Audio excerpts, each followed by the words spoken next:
আল্লাহ বলছেন, আল্লাহ হচ্ছেন সর্বোচ্চ সর্বাপেক্ষা মহান শক্তিশালী। আল্লাহর মতো কিছু আছে?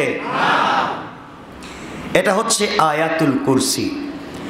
গত তাফসিরে আমি লম্বা সময় কথা বলেছিলাম আয়াতুল কুরসি নিয়ে। আজকে সংক্ষেপ করে কিছু কথা বুঝাইয়া দেব, যেহেতু এখানে আলোচনা রয়ে গিয়েছে। রাসূল পাক সাল্লাল্লাহু আলাইহি ওয়াসাল্লাম বলেছেন, কোরআনের সবচাইতে উত্তম আয়াত হচ্ছে আয়াতুল কুরসি।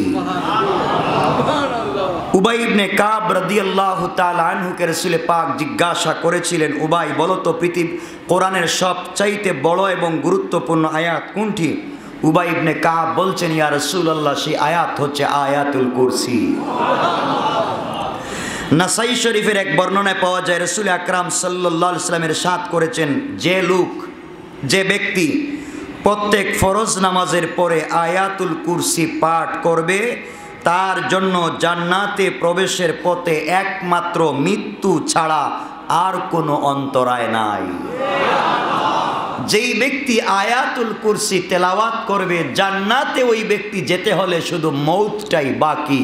যে তেলাওয়াত করে আয়াতুল কুরসি ও মরবে, চলে যাবে আল্লাহর জান্নাতে। সুবহানাল্লাহ পড়লেন না? এজন্য আয়াতুল কুরসি পড়বেন প্রত্যেক সালাতের পরে ইনশাআল্লাহ। মা বোনদেরকে পড়তে বলবেন। এরপরে রাসূল পাক সাল্লাল্লাহু আলাইহি ওয়াসাল্লাম বলছেন, আয়াতুল কুরসি যদি আপনি তেলাওয়াত করেন, পড়েন, আয়াতুল কুরসির ফজিলত হচ্ছে, যদি কেউ জাদু টুনা করে, জাদু টুনা করে, কুফরি কালাম করে, তাবিজ কবজ করে, আর আপনি যদি প্রতিদিন আয়াতুল কুরসি তিলাওয়াত করেন, তার জাদু টুনা ধ্বংস হয়ে যাবে। কথা বলছেন? আয়াতুল কুরসি।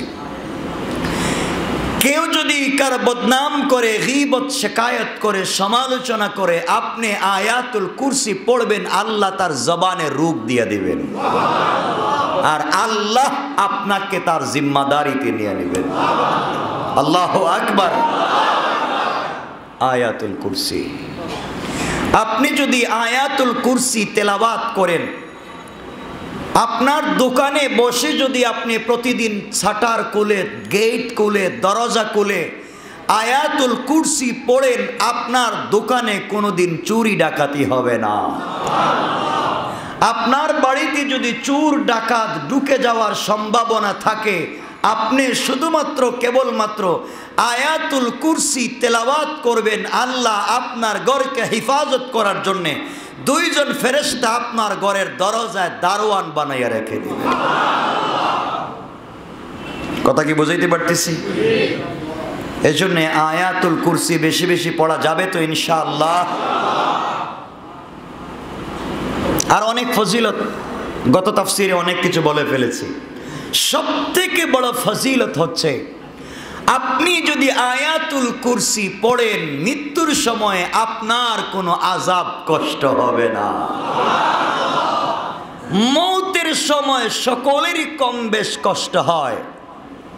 এই কথা আমি বলেছি। জিবরিল আমিন যখন আসলেন, আজরাইল আসলেন, রাসূল পাক জিজ্ঞাসা করলেন, বলো মৌতের যন্ত্রণা থেকে বাঁচবার কোনো ঔষধ, অ্যান্টিবায়োটিক, ইনজেকশন আছে কি? জবাব দিলেন জিবরিল, হযরত আজরাইল, ইয়া রাসূলুল্লাহ, কেউ যদি আয়াতুল কুরসি তেলাওয়াত করে, তাহলে একটা বেলুনের ভিতরে বাতাস ঢুকাইয়া তার মুখ থেকে রশ্মি খুলে দিলে আস্তে করে যেমন বাতাস বের হয়ে যায়, কষ্ট হয় না। আয়াতুল কুরসি তেলাওয়াত করলে ওই ব্যক্তির তার চাইতে আরো সহজে মওত হবে। এজন্যে আয়াতুল কুরসি পড়বেন। সবাই বলেন নিজে পড়বেন, পরিবারে পড়াবেন।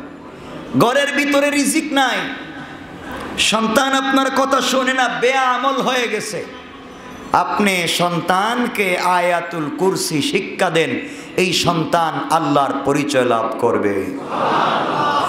যদি মনে করেন আপনার সন্তান নাস্তিকতায় পেয়ে বসেছে, শয়তানগুলা তার মাথা খেয়ে ফেলতেছে, সন্তান এক পর্যায়ে উগ্র হয়ে যাচ্ছে, তাকে তাড়াতাড়ি আয়াতুল কুরসির শিক্ষা দেন, ইনশাআল্লাহ ওই সন্তান আল্লাহর ওলি হয়ে যাবে। এটা হচ্ছে আয়াতুল কুরসির ফজিলত। আর অনেক আছে, অনেক ব্যাখ্যাগত তাফসিরে বলেছি। এই আয়াতুল কুরসির ভিতরে আল্লাহ 10টা শব্দ বলেছেন। কয়টা শব্দ? 10টা। একটা একটা করে আমি সংক্ষেপ করে বুঝাইয়া আলোচনা সংক্ষেপ করব ইনশাআল্লাহ। 1 নম্বর শব্দ আল্লাহ বলছেন আল্লাহু লা ইলাহা ইল্লাহু। এই আল্লাহ শব্দটি অস্তিত্ববাচক।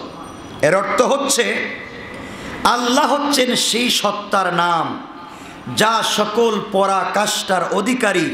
তিনি সব কিছু থেকে মুক্ত, পৃথিবীর সব কিছুর উপরে যার ক্ষমতা, তিনি হলেন একমাত্র আল্লাহ। আল্লাহ শব্দ এমন এক শব্দ, পৃথিবীতে সব থেকে বেশি পঠিত যেই শব্দ, সকলের কাছে পরিচিত শব্দ, যেই সব প্রত্যেকটা শব্দের পুরুষ লিঙ্গ আছে, স্ত্রীলিঙ্গ আছে, মায়ের বাবা আছে, ছেলের মেয়ে আছে, ভাই বোন আছে, আছে না? তো আল্লাহ যেমন দেবতার কি আছে? দেবী আছে, আছে না নাই? ভগবানের কি আছে? ভগবতী আছে। কিন্তু আল্লাহ এমন এক শব্দ, তার আর কিচ্ছু নাই। আল্লাহু আকবার বলেন। আল্লাহ বলছেন আমার জাতের সঙ্গে মিলাইয়া আমার নাম আমি আল্লাহ। তোমরা যাই চাও, আমার শব্দের কোনো বিশ্লেষণ, আমার শব্দ দিয়া পুরুষ মহিলা কিছুই বানাতে পারবে না। সুবহানাল্লাহ বললেন না? আরে সেই আল্লাহ তো আমার আল্লাহ, আপনার আল্লাহ। আমি যদি আল্লাহর ভালোবাসার কথা আপনাদেরকে বলি, কার ভালোবাসা? আল্লাহ আপনাকে কতটুকুন ভালোবাসেন তা আপনি তো চিৎকার মেরে হার্ট অ্যাটাক করবেন, কিন্তু বাহির হওয়ার পরে তো আর মনে থাকবে না। আল্লাহ বলছেন গোলাম, দুনিয়ার সকল মানুষ চায় দুনিয়ার জমিনে একা থাকতে চায় না। সকল মানুষ চায় তার বন্ধু থাকুক। কথা বলেন নাকি? চায় না? সবাই চায়, চায় না? একা থাকতে চায়? বন্ধু লাগে, বন্ধু লাগে পার্সোনাল ভাবে। সে একা একা বন্ধুর সঙ্গে আলাদা আলাদা গোপনে কথা বলতে চায়। খুব কাছের অন্তরঙ্গ দুই বন্ধু যদি এক জায়গায় বসে এরা ফিস ফিস করে কানে কানে কথা বলে, কথা বলেন না কেন? কেউ যেন শুনতে না পারে। যে যার সাথে প্রেম করে তার সঙ্গে আলাদা সময় কাটাতে চায়। আল্লাহ বলছেন গোলাম, আমারও তো মন চায়, আমি একা থাকতে পারি না, আমিও চাই তোদের সঙ্গে কথা বলতে। আমি আল্লাহ চিন্তা করি, আমার লজ্জা হয় দিনের বেলা কথা বলবো, কে দেখবে কে না। আরে আল্লাহ ওর সাথে কথা বলছেন। এই জন্য দুনিয়ার মানুষ যখন ঘুমায়া যায়, পাখিগুলা তাদের বাসায় চলে যায়, দুনিয়ার সকল আওয়াজ বন্ধ হয়ে যায়। গোলাম, আমি তো ঘুমাই না, লা তাখুযুহু সিনাতুন ওয়ালা নাওম। আমি ঘুমাই না, আমি জাগ্রত থাকি। কখন তুমি ঘুম থেকে উঠবে, ফিস ফিস আওয়াজ করে তাহাজ্জুদের সেজদায় চলে যাবে, আমি আল্লাহ এসে তোমার সঙ্গে কথা বলা শুরু করব। আমি তো তোমার সঙ্গে কথা বলতে চাই, তুমি আসো আমার কাছে, আমি কথা বলবো। আল্লাহ বলছেন গোলাম, আমার মন চায় তোর সাথে একটু মন খুলে কথা বলি, কিন্তু তুই যে নামাজে কি পড়স তুই নিজেই জানিস না। তুই নামাজে কি সূরা তিলাওয়াত করলে, এর অর্থ কি, এর ব্যাখ্যা কি, আমি আল্লাহ সূরায় কি বলেছি তুই জানলে না। গোলাম তুই জানিস না, তুই যখন পড়স আলহামদুলিল্লাহ রাব্বিল আলামিন, তখন আমি বলি হামিদানি আব্দি। আব্দি কি রে গোলাম, আমার প্রশংসা করলে কি? আর রহমানির রহিম মাজ্জাদানি আব্দি। গোলাম তুই আমার রহমান রাহিম কেন বললি? আমি তো রহমান রাহিম জানি। আল্লাহ তুমি শুধু রহমান রাহিম না, মালিক ইয়াউমিদ্দিন। আল্লাহ তুমি কিয়ামতের দিনের মালিক। তুমি তো আল্লাহ রব্বুল আলামিন, তুমি তো আল্লাহ রহমান আর রহিম, তুমি তো আল্লাহ কিয়ামতের দিনের মালিক। এরপর আল্লাহ বলছেন, বুঝছি তো আমি আল্লাহ, বুঝছি আমি রহমান রহিম, বুঝলাম কিয়ামতের দিনের মালিক, কি বলবে আমার কাছে বল। গোলাম বলছে ইয়াকা নাবুদু ওয়া ইয়াকা নাস্তাইন, আল্লাহ তোমার সঙ্গে কমিটমেন্ট দিলাম, তোমার সঙ্গে বন্ধুত্ব করেছি, যতদিন বাঁচবো তোমার ইবাদত করব, যতদিন বাঁচবো মাথাটা তোমার কুদরতের পায়ে লাগাবো, মাথাটা তোমার কুদরতের পায়ে ছেড়ে দেব, যতদিন বাঁচবো তোমার কাছেই সাহায্য চাইব। আল্লাহ বলছেন বুঝলাম, আমার পায়ে সেজদা দিবে, আমার কাছে সাহায্য চাইবে, বল এখন কি চাস। গোলাম বলতেছে ইহদিনাস সিরাতাল মুস্তাকিম। গোলাম বলতেছে আল্লাহ এত কিছু বলছি, আমি তোমার কাছে টাকা চাই না, তোমার কাছে পয়সা চাই না, আমাকে এমন একটা রাস্তা দেখাও যেই রাস্তায় চললে আমি তোমার কাছে এসে কথা বলতে পারবো। বলে শেষ করে না, গোলাম বলছে সিরাতাল লাযিনা আনআমতা আলাইহিম, আল্লাহ যেই পথে চলে কিছু লোক তোমার কাছাকাছি বসে কথা বলে, তোমার সঙ্গে কথা বলে, তারা সিজদায় গিয়া বলে সুবহানা রাব্বিয়াল আ'লা। সুবহান বললে তুমি বলো সাব্বাহতুকে, তুই আমাকে পবিত্র বললে আমি তোকে পবিত্র বানালাম। আ'লা মানুষ নামাজে গিয়ে বলে আ'লা, আল্লাহ তুমি তো বলছো আ'লাই, তুকে আমাকে বড় বললে আমি তোকে বড় বানাইয়া দিলাম। আল্লাহ তারা তো তোমার কাছে পৌঁছে গেছে, আমিও যেতে চাই, এই পথ দেখাইয়া দাও। আল্লাহ বললেন গোলাম কান্দিস না, মাথাটা সেজদার থেকে উঠা, আমি নিজের কুদরতের হাতে সিরাতে মুস্তাকিম দেখাইয়া দিলাম। আল্লাহ তো কথা বলতে চায়, আল্লাহ তো কথা বলতে চায়, কিন্তু কথা তো আপনি বলেন না, সে মালিকের সঙ্গে কথা বলতে চান না। আজকের জমায় বলেছি সেই মালিকের পরিচয়, মালিক কেমনে তোমাকে আমাকে জন্ম থেকে আজ পর্যন্ত বড় করলো। আমার বন্ধুগণ গভীর মনোযোগ দিয়ে কথাগুলো শোনেন, সামনে না গেলে কিছুই বুঝবেন না। আল্লাহ তো ওই সত্তার নাম, আল্লাহ তো ওই সত্তার নাম যেই সত্তার লা ইলাহা ইল্লাহু, একমাত্র তারই ইবাদত করা যায়, আর কারো ইবাদত করা। সুতরাং এই দুনিয়ার কথা যদি শুনতে হয় কার? আমরা কোনো ক্ষমতাবান কারো কথা শুনতে চাই না, সবার কথাকে পায়ের নিচে ফেলে দিতে পারি, আল্লাহর কথা মানবার জন্য জীবন দিয়েও দিতে পারি, পারি না?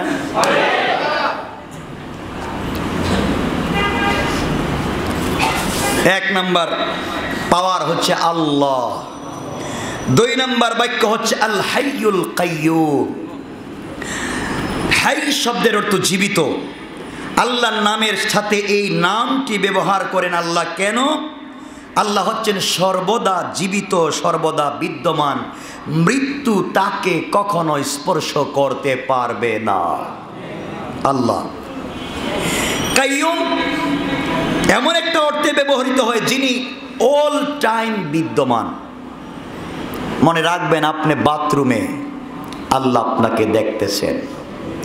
মনে রাখবেন আপনি গোপনে কারো সঙ্গে দেখা করতে গিয়েছেন, কেউ জানে না, আল্লাহ বিদ্যমান কাইয়্যুম। মনে রাখবেন গভীর রাত্রে কারো দরজা ভেঙে আপনি ডাকাতি করতে চাচ্ছেন, পৃথিবীর পুলিশ দেখে নাই, সেনাবাহিনী দেখে নাই, গার্ড দেখে নাই, আল্লাহ বলছেন কাইয়্যুম আমি দেখতেছি, আমি বিদ্যমান, এই জায়গায় আমি হাজির। আল্লাহ বলছেন মিন হাবলিল ওয়ারিদ, তোর রগ এই গলার কণ্ঠ শিরার চাইতে আমি আল্লাহ আরো কাছে। আল্লাহ বলছেন গোলাম রে তোর ভিতরে কি চিন্তা করলে, গলার ভিতরে কোন আওয়াজটা আটকায়া দিলে বের করলেন না, তা কেন আমি বিদ্যমান আমি জানি।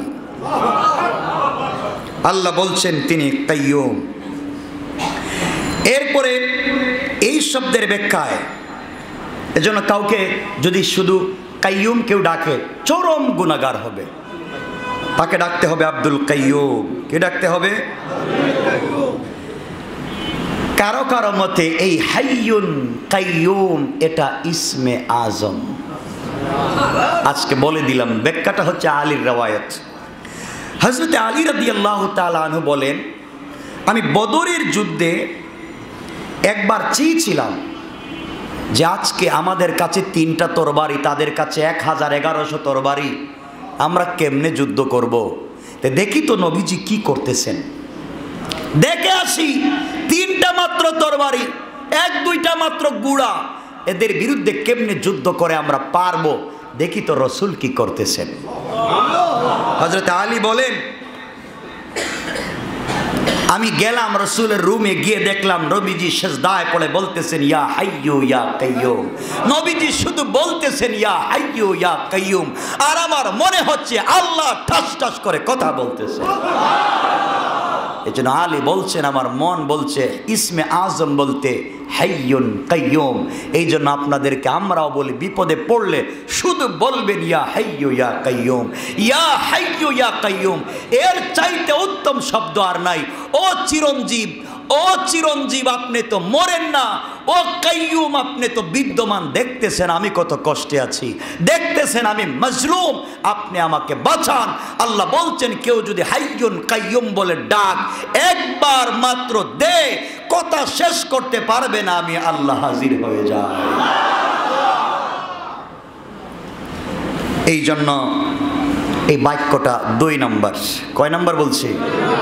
3 নম্বর বাক্য হচ্ছে লা তাখুযুহু সিনাতুন ওয়ালা নাওম। নাওম তো নিদ্রা, আল্লাহ তাআলা তন্দ্রা নিদ্রার থেকে সম্পূর্ণ মুক্ত। এখানে 2টা কথা। আল্লাহ বলছেন তিনি চিরঞ্জীব, সব জায়গায় বিদ্যমান, হাইয়ুন। তাহলে যিনি কোনোদিন ঘুমান না, যিনি কোনোদিন সব জায়গায় বিদ্যমান থাকেন, সব কিছু দেখেন, কখন হাইয়ুন সব সময় জিন্দা, কাইয়ুম সব জায়গায় বিদ্যমান, তার তো কিছু শরীরের মধ্যে কখনো কখনো অলসতা আসতে পারে, পারে না? অলসতা আসলে ঘুম আসে না মানুষের? একটু সময় শরীরের মধ্যে ক্লান্তি আসলে, যিনি সব সময় কাজ করেন তো ক্লান্তি আসতে পারে। তাই আল্লাহর ক্লান্তি আসলে আল্লাহ ঘুমান না, এই কথার জবাব দিচ্ছেন লা তাখুযুহু সিনাতুন ওয়ালা নাওম। আমি সব সময় বিদ্যমান, সব সময় জিন্দা, এরপরেও ঘুমাই না। এখানে অনেক লম্বা ব্যাখ্যা দিলে তো আজকে সময় শেষ হয়ে যাবে, লম্বা করা যাবে না। আল্লাহ ঘুমান না কেন? আল্লাহ ঘুমান না কেন? আমাদেরকে ঘুম পাড়াই, আল্লাহ ঘুমান না কেন? আল্লাহ বলছেন গোলাম তুই ঘুমা, ঘুমানোর সময় শুধুমাত্র আমি আল্লাহকে স্মরণ করে আয়াতুল কুরসি তেলাওয়াত করে ঘুমায়া যা। তোর পায়ের কাছে 2 জন ফেরেশতা, তোর মাথার কাছে 2 জন ফেরেশতা আমি আল্লাহ দাঁড় করাইয়া দেই। তোর নাক খোলা, তোর মুখটা খোলা, কানটা খোলা, তুই তো ঘুমে, শরীরের 9টা 10টা ছিদ্র তোর খোলা, তুই তো ঘুমে যে কোনো পোকামাকড় ঢুকে যেতে পারে, তোকে দংশন করতে পারে। আমি আল্লাহ ফেরেশতা রাইকা দিছি, গোলাম নিশ্চিন্তে ঘুমা, ফেরেশতা তোকে পাহারাদারি করবে। এই জন্য আমি আল্লাহ ঘুমাই না, তোকে ঘুম পাড়ায় রাখছে, ঘুমা। আল্লাহ বলছেন গোলাম তোকে ফেরেশতা দিলাম, 2 জন গার্ড দিলাম, ঘুম পাড়াইয়া দিলাম, কিন্তু বলছে গোলাম রে একা একা সবাই ঘুমাইতেছ, আমার ভাল লাগে না। এই জন্য বলছে গোলাম গভীর রাত্রে একটা বার ওঠ। সাল্লু ফিল লাইলি ওয়ান নাসু নিয়াম। দুনিয়ার মানুষ ঘুমিয়ে গিয়েছে, সাল্লু উঠো, ঠান্ডা পানি দিয়ে ওযু করো। যখন তোমার পানি দিয়ে হাতটা ধুবে, ফেরেশতাদেরকে আমি বলবো ফেরেশতারা ওই গোলাম হাত ধোয় কেন? আল্লাহ জানি না কেন হাত ধুচ্ছে। ঠান্ডার মধ্যে যখন মাথাটা ধুইবে, মুখটা ধুইবে, ফেরেশতাদেরকে জিজ্ঞাসা করব কেন ধোয়? আল্লাহ জানি না। দোয়ার পরে যখন তুই এসে নামাজে দাঁড়িয়ে বলবে আলহামদুলিল্লাহি রাব্বিল আলামিন, তখন আমার কাছে আমার আরশে আজিমের চাইতে তোর একটা সেজদার দাম আরো বেশি হয়ে যায়। কেন সে আল্লাহকে চিনলেন না? কেন সে আল্লাহকে চিনলেন না? আল্লাহ বলছেন গোলাম আমি ঘুমাই না, দেখতে চাই গভীর রাত্রে সেজদায় গিয়ে তুই কি বলিস, তুই কি বলতেছিস আমি শুনতে চাই। তোকে নাকি কে মারছে, তোকে নাকি কে গালি দিয়েছে, মনে বড় ব্যথা, টাকা পয়সা নাই, অসুস্থ হয় বিছানায় পড়ে আছিস, ছেলে মেয়ে দেখে না, আয় আমার কাছে আয়।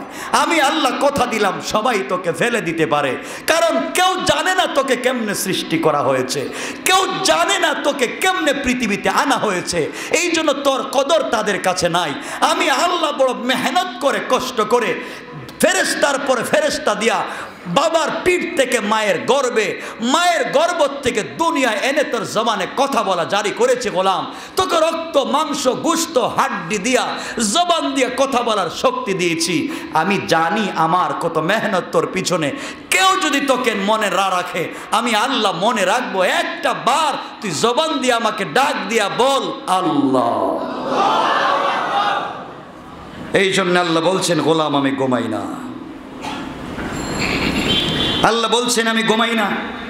আর অনেকগুলো ব্যাখ্যা আছে। গোলাম আমি জানি আমি যদি ঘুমাইয়া যাই তো রাত্রবেলা অনেক কিছু চাইবে আমার কাছে, আমি দিলাম না, বলবে আল্লাহর কাছে চাইলে তো দেয় না, ঘুমাইয়া গেছিলাম, এই জন্য আমি আল্লাহ ঘুমাই না। গোলাম শোন, আমি আল্লাহ গোটা আসমানকে খুঁটিবিহীন দাঁড় করিয়ে রেখে দিয়েছি, কোনো খুঁটি নাই, আসমানে কোনো খুঁটি নাই, কিন্তু আসমান দাঁড়িয়ে আছে। আমি আল্লাহ আসমানকে বাধ্য করেছি দাঁড়িয়ে থাকো। আমি চাইলে তোমাকেও তাহাজ্জুদের সেজদায় বাধ্য করতে পারতাম, করি নাই। বলছে যেমন খুশি তেমন করো, কিন্তু মনে রাখো গোলাম আমি বানাইছি, আমাকে ভুলে যাইও না। আল্লাহ বলছেন তাকে না ভুলে যাইতে। আমরা আল্লাহকে ভুলে যাই না? কথা বলেন না কেন? এটা আজকে তাফসিরে আসছেন, আল্লাহর কথা মনে আছে, বের হয়ে গেলে ভুলে যাবেন। 3 নাম্বার শব্দ বললাম। 4 নাম্বার শব্দ আল্লাহ বলছেন লাহু মা ফিস সামাওয়াতি ওয়া মা ফিল আরদ। লাম, লাহুর প্রথমে যে লাম শব্দ, লাম শব্দ, লাম অক্ষরটা আনা হয়েছে মালিকানা বুঝাবার জন্যে। আল্লাহ বলছেন লাহু মা ফিস সামাওয়াতি ওয়া মা ফিল আরদ। আল্লাহ বলছেন আকাশ এবং জমিনে যা কিছু রয়েছে সব কিছুর মালিক আমি আল্লাহ। আল্লাহু আকবার বলবেন না?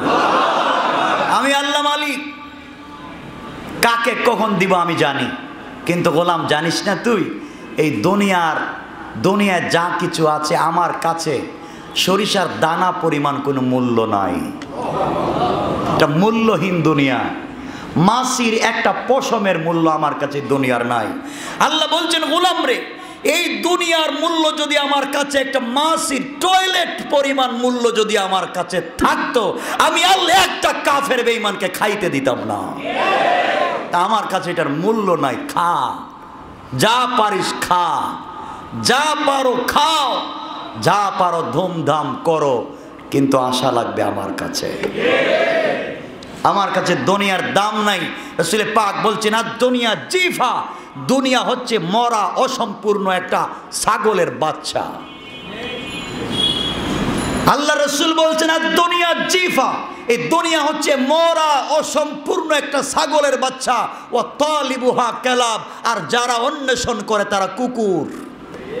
আমি বলছি ও তালিবুহা কালাব, যারা অন্বেষণ করে শুধু দুনিয়া দুনিয়া দুনিয়া দুনিয়া, আমাকে ভুলে গেল। কেমনে পৃথিবীতে আসলো মনে নাই, আমাকে ভুলে গেল, তারা তো কুকুর হয়ে গেছে। কে বলছেন? আল্লাহ রাসূল বলছেন এগুলা করা যাবে না। সুতরাং এই পৃথিবীর মালিক কে? সবাই বলেন। এজন্য কেউ ক্ষমতা পাইয়া যদি কয়েক মাস, কয়েক বছর, 2, 4, 5, 10, 20 বছরের ক্ষমতা পাইয়া যদি নিজেকে মনে করে এই দেশের এই পৃথিবীর মালিক আমি, তাহলে সে ভুল করলো নমরুদের মতো। আল্লাহ চাইলে সাইজ করতে পারবেন। 5ম বাক্য আল্লাহ বলছেন মানজাল্লাযী ইয়াশফাউ ইনদাহু ইল্লা বিইজনি। আল্লাহ বলছেন এমন কে আছে যে তার সামনে সুপারিশ করবে তার অনুমতি ছাড়া। আল্লাহ বলছেন কি রে, পৃথিবীতে কেউ নাই, পৃথিবীতে কেউ নাই আমার অনুমতি ছাড়া সুপারিশ করবে। শুধুমাত্র কেবলমাত্র একজন ব্যক্তি মাকামে মাহমুদে গিয়ে তোমাদের জন্য কাঁদবেন। আমি বলেছি হযরত আয়েশা সিদ্দিকা রাদিয়াল্লাহু তাআলা আনহাকে নবীজি বলছেন আয়েশা তুমি জানো এই কিয়ামতের দিনের অবস্থা কি হবে? কেউ কাউকে চিনবে না, সকলে উলঙ্গ হয়ে উঠবে। আয়েশা বলছেন স্বামী আপনি কি বলছেন? আমি তো আপনার স্ত্রী, আমিও কি উঠবো? নবীজি বলেন আয়েশা টেনশন করো না, ওই দিন কেউ কারো দিকে তাকাবে না। ইয়াউমুন, এই দিনটা হচ্ছে এমন এক দিন কেউ কারো দিকে তাকাবে না। নবীজি কথা বলতে গিয়ে বলছেন আয়েশা রে তাহলে শুনো কিয়ামতের দিনটা কত ভয়াবহ। এই কথা বলে নবীজি বলছেন আয়েশা, একজন নবী তার নাম মুসা কালিমুল্লাহ, যে আল্লাহর সঙ্গে কথা বলতেন, বারবার কথা বলতেন। আল্লাহ বলছেন মুসা তোমার ডান হাতে কি? তিনি বলতে পারতেন হিয়া আসায়, আল্লাহ আমার ডান হাতে লাঠি। তিনি বলছেন এটা আমার ডান হাতে লাঠি। আল্লাহর জিজ্ঞাসা করেন নাই, কিন্তু মুসা কথা বলেছেন যে আল্লাহর সঙ্গে এইটা লাঠি, এটা দিয়া বোর্ড দিয়া হাঁটি, গাছ থেকে পাতা পেড়ে বকরিকে খাওয়াই, আরো অনেক কাজ করি তুমি জানো না। আল্লাহু আকবার বললেন না? যে মুসা আল্লাহর সঙ্গে কথা বলতেন, এই মুসা কিয়ামতের দিন, ও আয়েশা তুমি মনে করতেছো সকল মানুষ খুব শান্তিতে উঠবে, না না। ওই দিন এই মূসা নবী উঠবেন, কিয়ামতের দিন উঠবেন, আল্লাহর আরশের পিলার ধরে চিৎকার করে কাঁদবেন আর বলবেন, আল্লাহ আল্লাহ আজকের দিনে তোমার কাছে কিচ্ছু চাই না, লা আসআলুকা, আল্লাহ তোমার কাছে আমি চাই না উম্মতি, আমার উম্মত তোমার কাছে চাই না, আমার বাপ তোমার কাছে চাই না, আমার মাকে তোমার কাছে চাই না, আমার সন্তানকে তোমার কাছে চাই না, আসআলুকা নফসি নফসি নফসি, আল্লাহ তুমি আমাকে বাঁচাও, আমাকে বাঁচাও, আমাকে বাঁচাও। একজন নবী আল্লাহর কাছে বলবেন, আমাকে বাঁচাও, আমাকে বাঁচাও। ও আয়েশা, ওই দিন কেউ সুপারিশ করতে পারবে না, কেউ শাফাআত করতে পারবে না একমাত্র আল্লাহর অনুমতি ছাড়া। ওই দিন আমি নবী মাকামে মাহমুদে পড়ে থাকবো, ওই দিন আমি মাকামে মাহমুদে পড়ে থাকবো। আল্লাহ চেয়ারে বলবেন, নবীজি মাথা উঠান, চেয়ারে বসেন। আমি বলবো, আল্লাহ তোমার জান্নাতের চেয়ারে আমি বসতে চাই না। আল্লাহ বলবেন, নবী জান্নাতুল ফিরদাউস থেকে পোশাক এনেছি, পোশাক পরেন। আমি বলবো, আপনার পোশাক আমি পরতে চাই না। আল্লাহ বলবেন, আপনি কি চাচ্ছেন? আমি একটা কথাই আল্লাহকে বলবো, আল্লাহ আমি যদি জান্নাতের পোশাক পরি, আমি যদি চেয়ারে বসে থাকি, তাহলে মিজানে পুলসিরাতে আমার উম্মতের কি হালত হয়ে যাবে, আমার উম্মতের কি অবস্থা হবে। এই জন্য তো আল্লাহ বলছেন, এই দিন কেউ সুপারিশ করবেন না। আরে ভাই, আমার কথা আপনার কাছে খারাপ লাগতে পারে, দিল থেকে কথাগুলো বলছি, আল্লাহর ওয়াস্তে বলছি। দুনিয়ায় যারা আপনাদেরকে বলতেছে কিয়ামতের দিন সুপারিশ করে জান্নাতে নিবে, সবগুলা ধোঁকা ধোঁকা ধোঁকা, সবগুলা ধোঁকা। ও নিজেই যাইতে পারবে না। আল্লাহ কোরআনে বলতেছেন, আমি বলছি না, আল্লাহ বলছেন, মানজাল্লাযী ইয়াশফাউ ইনদাহু ইল্লা বিইজনি, আল্লাহ অনুমতি না দিলে কোনো বাবার ক্ষমতা নাই শাফাআত করার। কেমনে ভুলের ভিতরে আপনি আছেন? এই ভুল আপনাকে কে শিক্ষা দিয়েছে? না আপনার বাবা, যেই মা আপনাকে 10 মাস 10 দিন পেটে রেখেছে। এই মা কিয়ামতের দিন বলবে, আমার সন্তানের চেহারা এমন ছিল না। যেই বাবার পিঠ থেকে আপনি পৃথিবীতে এসেছেন, এই বাবা বলবে, আমার মেয়ের চেহারা এমন ছিল না। যেই ভাই আর ভাই গলা গলি করে রাত্রবেলা ঘুমাইছে, ভাই তার ভাইকে অস্বীকার করবে। যেই ভাই প্রতিদিন বাজার থেকে খরচ এনে সুন্দর সুন্দর জিনিস এনে বোনের হাতে দিত, সেই বোন বলবে, তোকে চিনি না। যেই স্ত্রী তার স্বামীর গলা জড়াইয়া বলতো, ওই দিন স্ত্রী বলবে, স্বামীকে চিনি না, আমি তো পৃথিবীতে বিয়েই করি নাই। স্বামী বলবে, আমিও তো পৃথিবীতে বিয়ে করি নাই। কেউ কাউকে চিনবে না, সবাই বলবে নফসি নফসি। আর তোমার নবী আমার নবী বলবেন, উম্মতি উম্মতি উম্মতি। আল্লাহু আকবার বলেন। কেন সেই নবীকে চিনলেন না? কার পিছনে ঘুরছেন? কেউ কিছু করতে পারবে না। এই জন্য আল্লাহ বলছেন, আজকে আমাদেরকে বাংলাদেশে যারা ধোঁকা দিচ্ছেন, তার কাছে মুরিদ হইলে তিনি শাফাআত করবেন, তার বাবা শাফাআত করবেন, তিনি জাহাজ নিয়ে আসবেন, এই ট্রাক নিয়ে আসবেন, এই পিকআপ নিয়ে আসবেন, সবগুলা ভুয়া কথা, মিথ্যা কথা, ভুয়া কথা, মিথ্যা কথা, হারাম কথা, ঠিক কিনা বলেন?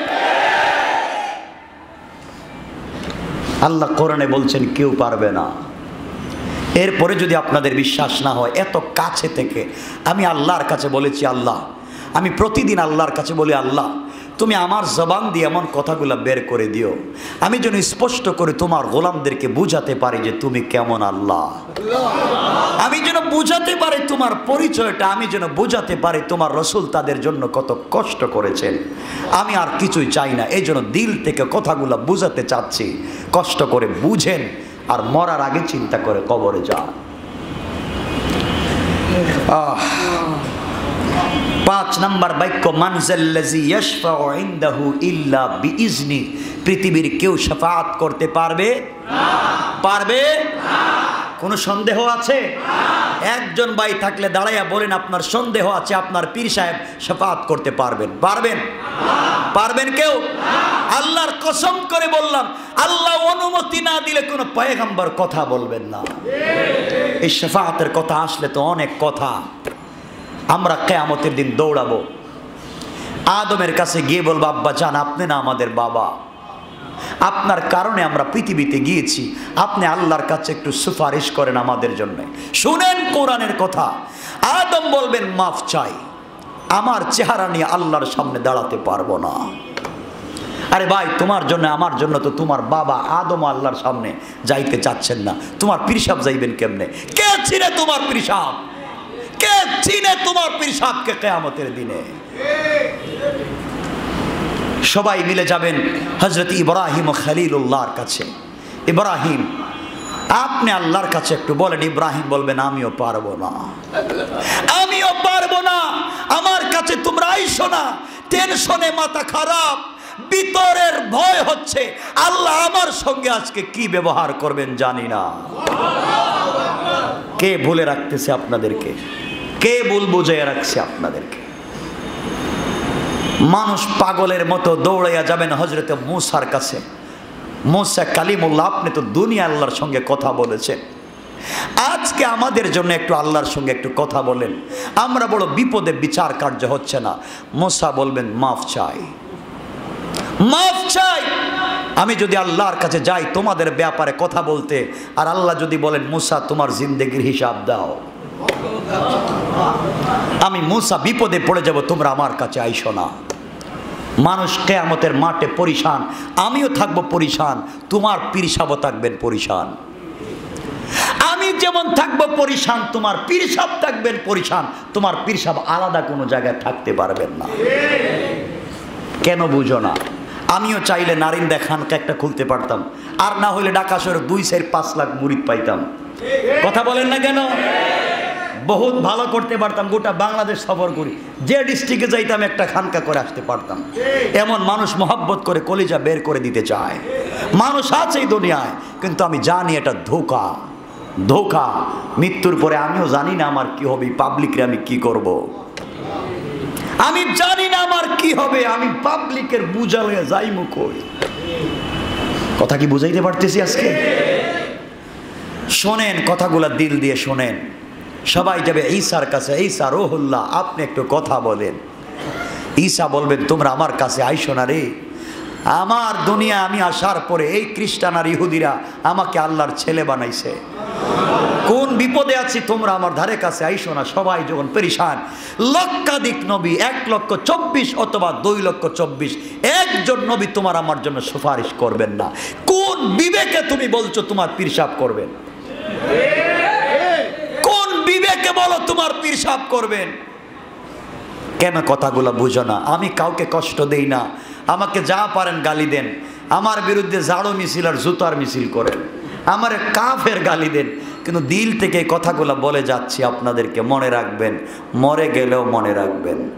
কেউ যখন পারবেন না, সকল নবীরা বলবে রব্বি নফসি নফসি। ওই সময় ঈসা বলবেন কিরে, এই কিয়ামতের মাঠে দৌড়াইয়া কোনো লাভ নাই।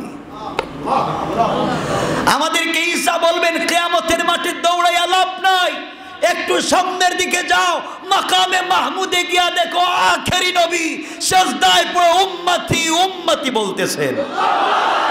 সেই নবীর কাছে গিয়ে বল আজকের দিনের সুপারিশ, আজকের দিনের শাফাত একমাত্র বিশ্ব নবী ছাড়া কেউ করতে পারবে না। আল্লাহু আকবার বলেন। কেন সেই রাসূলকে চিনলেন না? শাফাআতে কুবরা একমাত্র সেই রাসূলের হাতে থাকবে, পৃথিবীর কেউ কিচ্ছু করতে পারবেন না। সবগুলা ধোঁকা, সবগুলা ধোঁকা। আমি চাই, বাহিরে কি হচ্ছে জানি না, আমার মসজিদের ভিতরে যারা বসে আছেন পুরা কষ্ট হতে জানতেছি, গরমের মধ্যে অনেক চাপাচাপি, জায়গা নাই। আমি বলতেছি শোনেন, আমি বলতেছি কমপক্ষে আমার এই কথাটা আপনারা দিল দিয়ে শোনেন।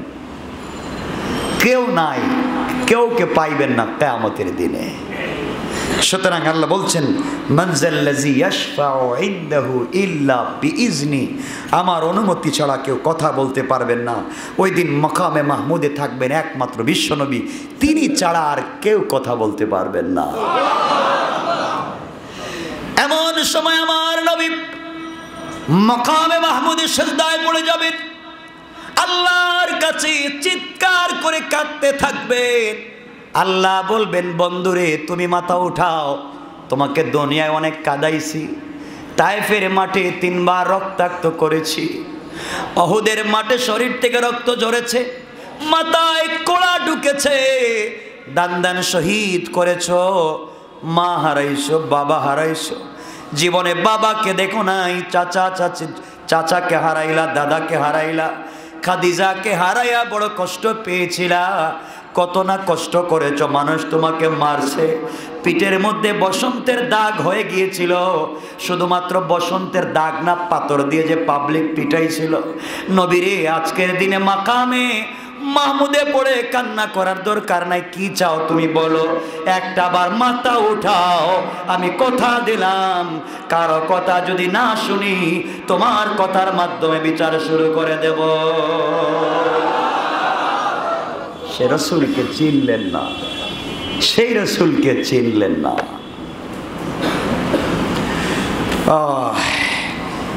যাক, এভাবে বলতে থাকলে তো আর একটা বলা যাবে না। এটা হলো 5 নাম্বার বললাম, শাফাআতের একমাত্র মালিক থাকবেন বিশ্বনবী, আর কেউ করতে পারবেন আমাদের। আমি যা বলতেছি কোরআন থেকে বলতেছি, বাংলা কোনো বই থেকে। তা আপনাদেরকে বাইরে গেলেই তো পিসাব উল্টা বুঝাইব। আমি চাই কমপক্ষে আপনারা যেন ভুল না বুঝেন, কমপক্ষে আপনারা যেন ভুল না বুঝেন। ভাই, আমারে আপনারা মানার দরকার নাই, বড় কোন হুজুরে মানেন, বড় কোন একজন জাননেওয়ালা আলিমরে জিজ্ঞাসা করে আপনারা ভালো পথে চললেন।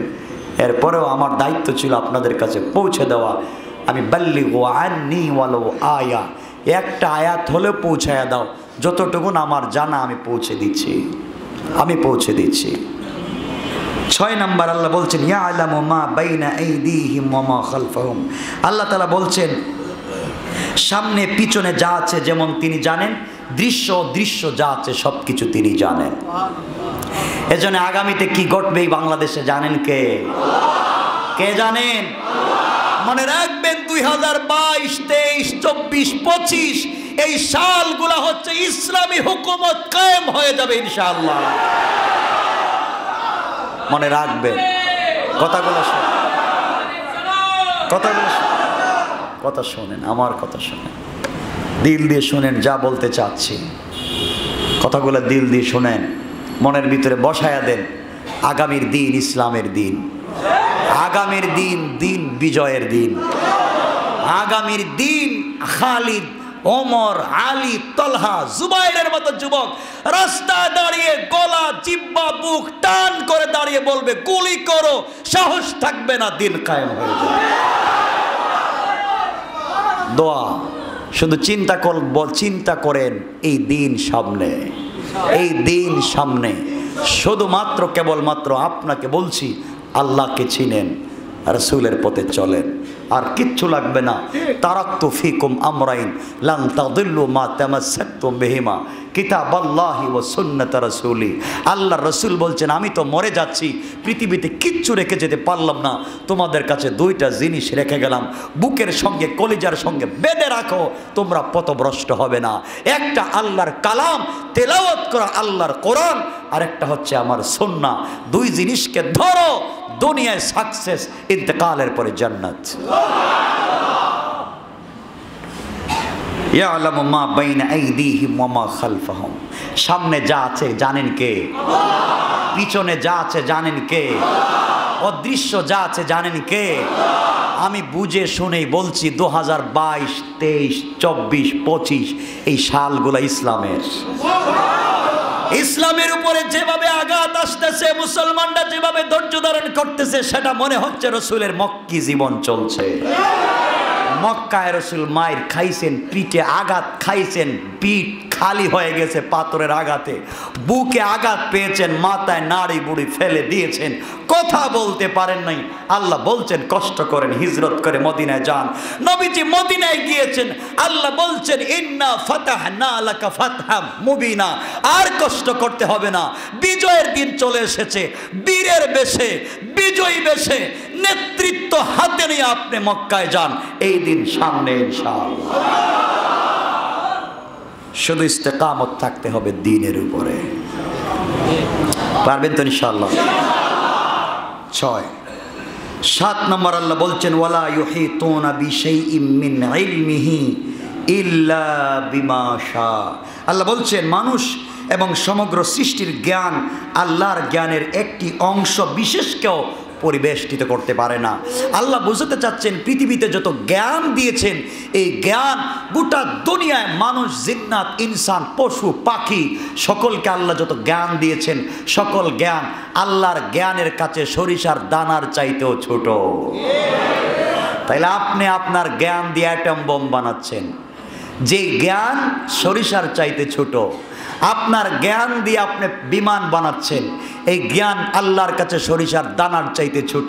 যে আল্লাহ এত জ্ঞানের মালিক, আল্লাহ চাইলে তোমার অ্যাটম বোমকে ধ্বংস করে, ক্লাসিনকুপকে ধ্বংস করে আল্লাহ নিজের কুদরতের হাতে দিন বিজয় করে দিবেন। পারবেন ইনশাআল্লাহ। এরপর আল্লাহ বলছেন ওয়াসিআ কুরসিয়ুহুস সামাওয়াতি ওয়াল আরদ। এভাবে শুধু বলে বলে যাচ্ছি, তাফসির করার তো সময় এত লম্বা নাই, আর সংক্ষেপ করে করে আপনাদেরকে বোঝানো আমার উদ্দেশ্য, নাইলে তো কোরআন শরীফ কোনদিন শেষ হবে না, ঠিক না?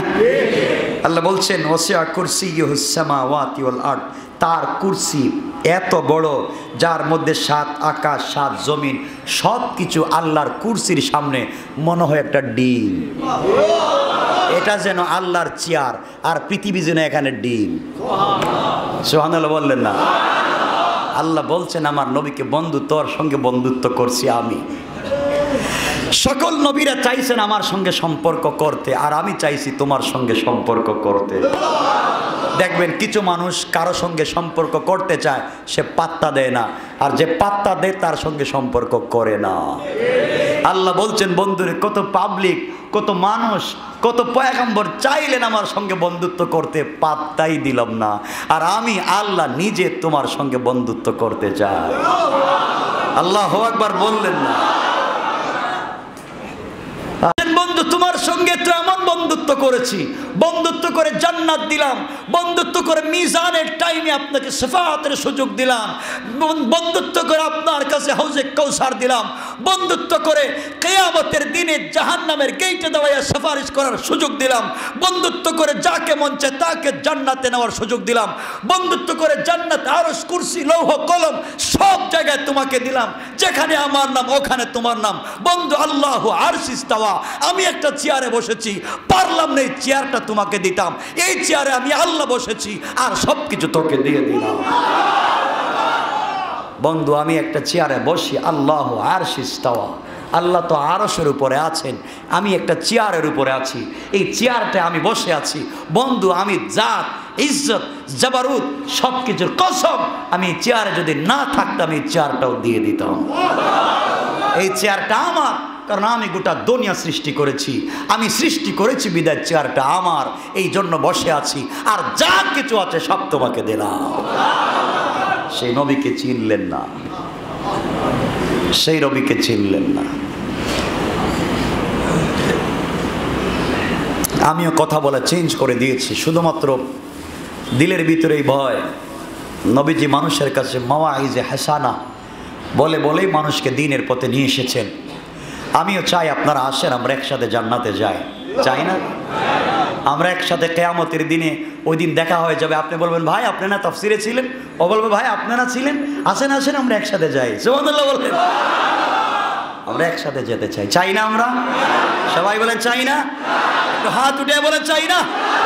আওয়াজ করে বলেন লিল্লাহি তাকবীর, নারে তাকবীর। আল্লাহ কবুল করুন। আমরা জান্নাতে যেতে চাই, জান্নাতে যেতে চাই। আমাদের আর কোনো চাওয়া নাই, আর কোনো পাওয়া নাই, আল্লাহর কাছে চাইবো আল্লাহ জান্নাতটা আমাদেরকে দিন। কথা হচ্ছে আপনারা দাওয়াত দিবেন, যাকে পাইবেন তাকে দাওয়াত দিবেন, আমাদের তাফসিরে নিয়ে আসবেন। দেখবেন একজনে মদ খায়, মদের বোতল সহ নিয়ে আসবেন, একজনে গাঁজা খায়, গাঁজার পুটলা নিয়ে মসজিদে আসবেন। বিশ্বাস তাফসির থেকে বের হওয়ার সময় গাঁজা আর মদ থাকবে না ইনশাআল্লাহ। আমরা চাই মানুষের জীবনকে চেঞ্জ করে দিতে। আমি মোটিভেট করছি আপনাদেরকে, মোটিভেশনাল কিছু কথা বলছি আপনাদেরকে, যেন দিন চেঞ্জ করতে পারেন, জিন্দগি চেঞ্জ করতে পারেন, নিজেকে চিনতে পারেন, আপনি আপনার সৃষ্টিকর্তাকে বুঝতে পারেন। বন্ধু, আমিও চাইলে আজকে সিনেমা হলে যাইতে পারতাম, আমিও চাইলে আজকে গাড়ি নিয়ে যে কোনো জায়গায় ঘুরতে যেতে পারতাম, আমিও চাইলে যে কোনো জায়গায় আড্ডা দিতে পারতাম, যেখানে মন চায় সেখানে যাইতে পারতাম। কিন্তু আল্লাহ আমাকে কিয়ামতের দিন বলবেন, ইয়া আইয়ুহাল ইনসান মা গাররাকা বিরাব্বিকাল কারীম, গোলাম কে তোকে ধোঁকা দিয়েছিল, কেন আসলে না মসজিদে, কেন আসলে না? কথা কি বুঝতেছেন আমার? অনেক কথাই তো বলে ফেললাম। সুতরাং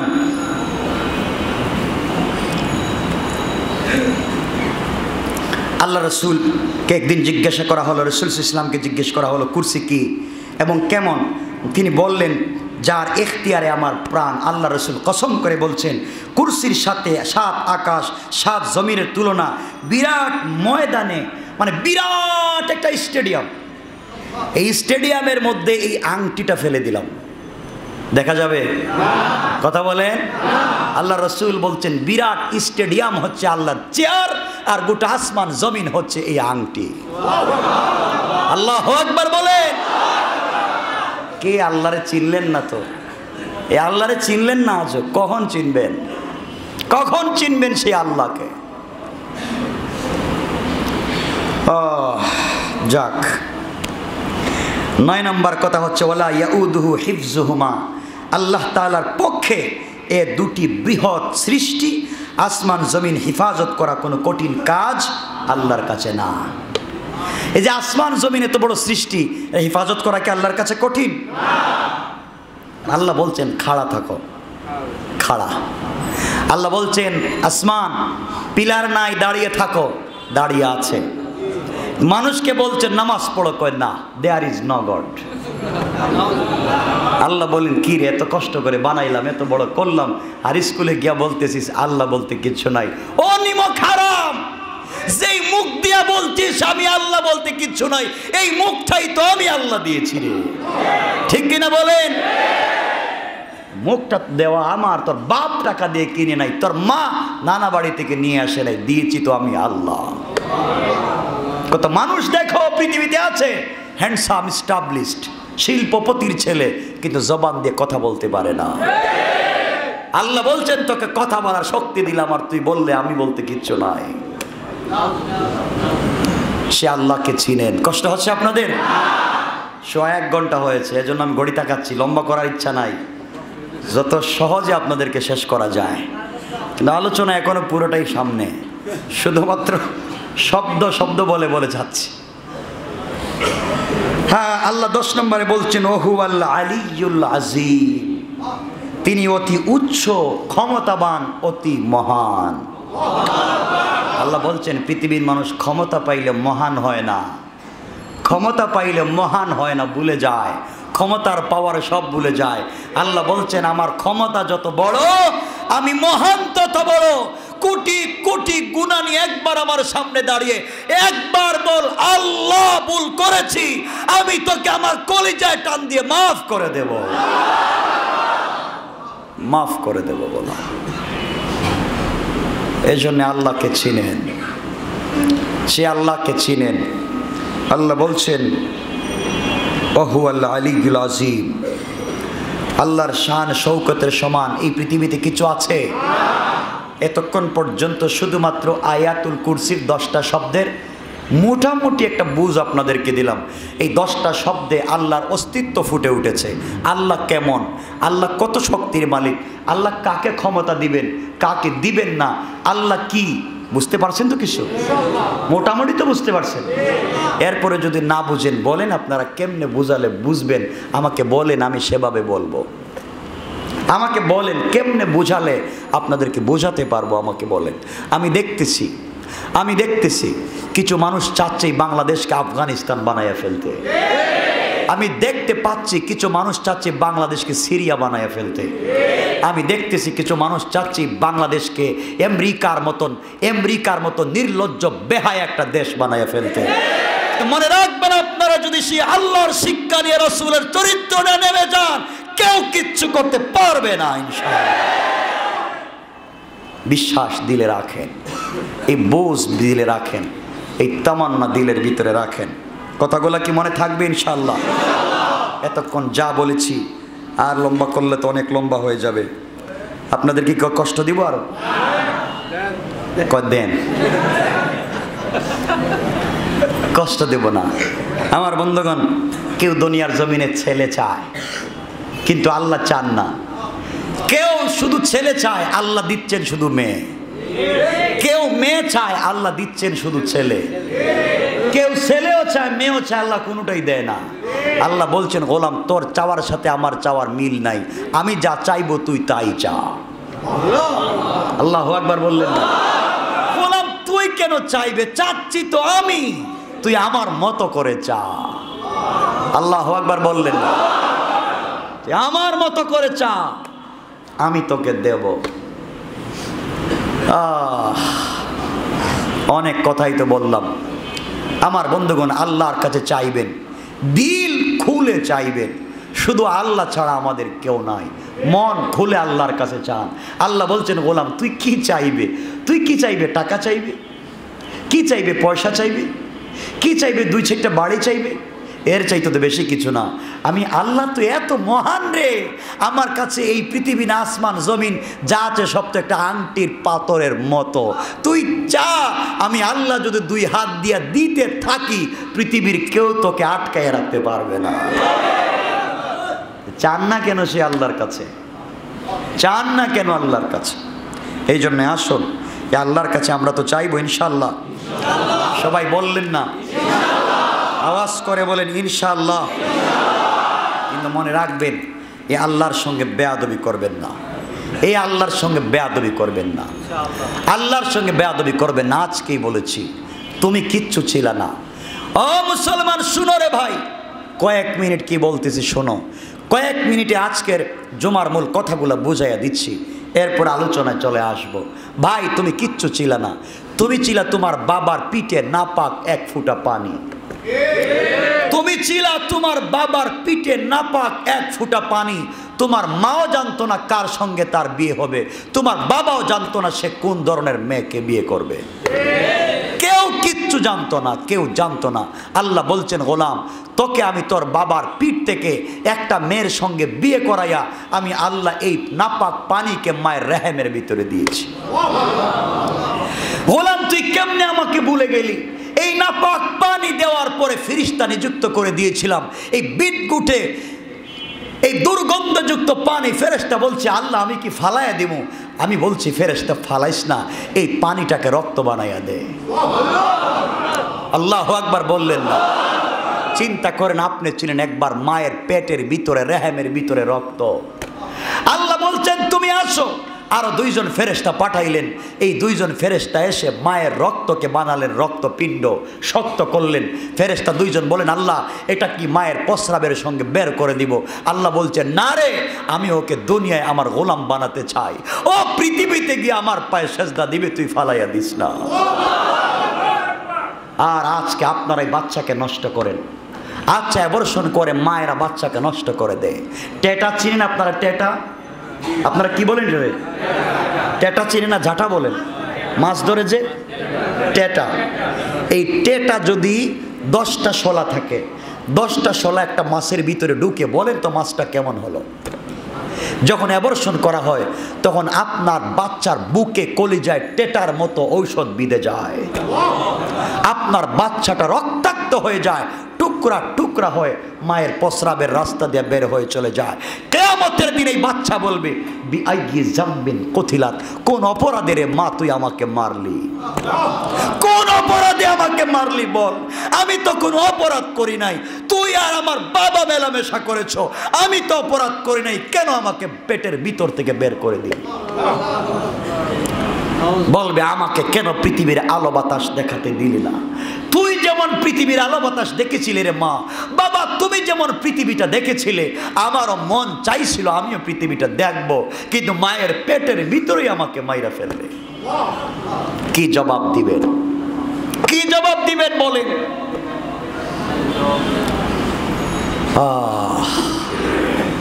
কথাগুলো শুনেন। এক পর্যায়ে আল্লাহ বলছেন, গোলাম রে এরপরে আরো 2 জন ফেরেশতা পাঠাইয়া দিলাম। এই 2 জন ফেরেশতা এসে মায়ের পেটের ভিতরে রক্তপিণ্ডকে বলল, আল্লাহ আমি কি করব? আমি বলছি এগুলাকে হাড্ডি বানাও। দেখো আল্লাহ তোমাকে কেমনে পৃথিবীতে নিয়ে আসতেছে, তুমি তো বুঝো না। তোমাকে আমাকে বানানো হলো হাড্ডি। আল্লাহ বলেন তোমাদের কাজ শেষ। আরো 2 জন ফেরেশতা পাঠালেন, এসে বলছে আল্লাহ হাড্ডি তো পাইলাম, কি করব? হাড্ডি কোথায় লাগাবো? সব হাড্ডি তো এক জায়গায়, হাত পা চোখ কান মুখ সব হাড্ডিগুলো এক জায়গায়, এত মোটাও না, এতটুকুন হাড্ডি। আল্লাহ বলছেন ফেরেশতা এই হাড্ডিকে তুমি একটা মানুষের রূপ দাও। ফেরেশতা বলছে আল্লাহ এটা রূপ ছেলের দিব না মেয়ের দিব? আল্লাহ বলতেছেন ওকে মেয়ের রূপ দাও, আর তুমি দোয়া করতেছো আল্লাহ ছেলে দেও। কেমনে হলো? আল্লাহ চায় মেয়ে, তুমি চাও ছেলে। আল্লাহ বলছেন ফেরেশতা ওকে মেয়ের মতো বানাও অথবা ছেলের মতো বানাও। এটা কঙ্কাল তৈরি করা হলো। ফেরেশতা বাতিল, চলে গেলেন। আরো 2 জন ফেরেশতা আসলেন, আল্লাহ ওকে তো কঙ্কাল দেখতেছি, আমি কি করব? বানাও ওকে, তোমরা এখন কিছু গোশত দাও। গোশত দেওয়া হয়েছে। আল্লাহ ওকে কি বুবা দিব, 1 চোখ কানা দিব? আল্লাহ 1 হাত ল্যাংড়া দিব, 1 পা বিকলাঙ্গ দিব? না না, ওই গোলাম মসজিদে গিয়ে আমাকে সেজদা দিবে, ওই গোলাম জবান দিয়ে আমার কোরআন তেলাওয়াত করবে, ওই গোলাম চোখ দিয়ে আমার কোরআন দেখবে, ওই গোলাম চোখ দিয়ে তো আমি আল্লাহর দুনিয়া দেখবে। সুন্দর করে বানা। আল্লাহু আকবার বলেন না। আল্লাহ কেমনে ভুলে যান সেই মনিবকে? বলেন কেমনে ভুলে যান সেই মনিবকে?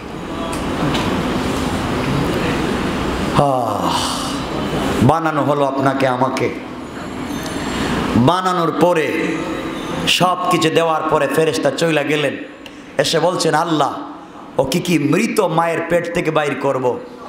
আপনি বলেন ওর ভিতরে তো রূহ নাই। আল্লাহ বলছেন তোদের কাজ শেষ, রূহটা আমি স্বয়ং আল্লাহ দেব। আমি দিচ্ছি, আমার গোলামের রূহ দিচ্ছি, জিন্দা হচ্ছে মায়ের পেটে। ও ভাই কেমনে ভুলে যাও? আমাকে একটু বুঝাও, তুমি সেই আল্লাহকে কেমনে ভুলে যাও? তুমি তো ছিলে আনতা মিসকিন, তুমি তো মিসকিন ছিলে, ফকির ছিলে, তুমি বুঝতেই না কেমনে পৃথিবীতে আসবে। তোমার তো কিচ্ছু বুঝার ছিল না, না তোমার বাবার না তোমার মার। আল্লাহ বলছেন গোলাম তোকে যখন রূহটা দিলাম, মায়ের রেহেমের ভিতরে ছোট্ট আরেকটা মানুষকে আমি জিন্দা করে দিলাম। তুই নড়াচড়া করিস, মা বুঝতে পারে বাচ্চা পেটের ভিতরে এসেছে। কেমন করে এই মার বাবা এমন বাচ্চাকে অ্যাবর্ষণ করে রাস্তায় বস্তায় ফেলে দিয়ে যায়? ঢাকা শহরে ঘটনা দেখেন নাই? এরা মা বাবা নয়, এরা কুকুর জানোয়ার। এই সমস্ত কাজ কেন করছে না? বাচ্চাকে পৃথিবীতে আসতে দেন, কেন এগুলা করতেছেন? বন্ধ করে রেখে দিচ্ছেন। বুঝবেন একদিন, মরেন মরেন মরেন, মরলে বুঝবেন। সব বলতেছি, মরলে বুঝবেন। আমার বন্ধুগণ, যখন পেটের ভিতরে বাচ্চা বড় হতে লাগলো, হাত পা নাড়ায়, ফেরেশতা বলছে আল্লাহ আমার কাজ কি? আল্লাহ বলছেন দেখ রে, এই বাচ্চাটা এখানে ঠিক মতো খাইতে পারতেছে কিনা, তুই দেখ, ওকে ঠিক মতো খাওয়াইয়া বড় কইরা দুনিয়ায় আন। আমার গোলাম আয়েশা তো আমাকে আল্লাহ বলে ডাকবে। আল্লাহর কত আশা ছিল পৃথিবীতে এসে আল্লাহর পায়ে সেজদা দিবে, ও আয়েশা এখন আল্লাহরই চিনে না। যুবক তোমাকে বলছি, তুমি কেমনে সে আল্লাহকে বলে যাও? পৃথিবী সন্তান যখন বড় হয়ে গেল, ফেরেশতা বলছে আল্লাহ মায়ের এই রাস্তা তো ছোট, এই রাস্তা দিয়ে তো বাচ্চা আসবে না, বাচ্চার তো ওজন 4-5 পাউন্ড হয়ে গেছে, আসবে না। আল্লাহ বলছেন আস্তে আস্তে করে মায়ের এই রাস্তাটাকে বড় করে দাও, যেন মায়েরও কষ্ট না হয়, বাচ্চারও কোনো ক্ষতি না হয়। কোথায় দুনিয়া? চিন্তা করেন, কোথায় চিকিৎসা বিজ্ঞান আর কোথায় আল্লাহর চিন্তা? আস্তে আস্তে বড় হয়ে গেল। ফেরেশতা বলছে আল্লাহ সব ঠিক আছে, কিন্তু এই বাচ্চা বের হবে না। আল্লাহ বলছেন গোলাম ও ফেরেশতা, এই রাস্তায় পিচ্ছিল করার জন্য 1 ফোঁটা পিচ্ছিল পানি দিলাম। কি না আল্লাহ করেছেন তোমার জন্য, আমার জন্য, পৃথিবীতে নিয়ে আসার জন্য। এরপরে তুমি করলে কি? পেটের ভিতরে যখন বড় হয়ে গেলে, আল্লাহ তোমার ভিতরে একটু অনুভূতি দিলেন, দুনিয়া দেখবার সাথে সাথে তোমার পা দিয়া মায়ের কলিজায় মারতে থাকলে, তোমার পা দিয়া মায়ের কলিজে আঘাত করতে থাকলে, লাত্তি দিতে থাকলে, কি কষ্টই না দিয়েছ। দুনিয়ায় যখন তুমি ভূমিষ্ঠ হয়েছ, কেউ তোমাকে চিনে না, কেউ তোমাকে জানে না। আল্লাহ বলছেন, গোলাম রে, আমি তোর মায়ের দিলের ভিতরে, তোর বাবার দিলের ভিতরে এত দরদ ঢুকায়া দিয়েছি, তুই কান্না করলে সারা রাত্র তারা ঘুমায় না। তুই না খাইলে মা বাবা পাগল হয়ে যায়, বাচ্চা খায় না কেন? আল্লাহু আকবার বললেন। আপনারা বলেন, এই ভালোবাসা পৃথিবীর কেউ দিবে আপনাকে? এই ভালোবাসা দিবে কেউ? কেন চিনলেন না সে আল্লাহকে? এ কথাগুলো দিল থেকে বলছি, মনে রাখবেন।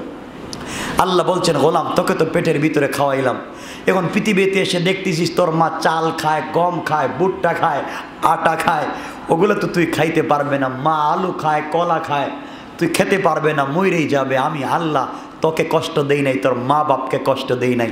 আমি আল্লাহ নিজে আমার কুদরত থেকে তোর মায়ের বুকে আমি আল্লাহ স্পেশাল খাবারের ব্যবস্থা করেছি, যেই খাবারে কোনো ফরমালিন নাই।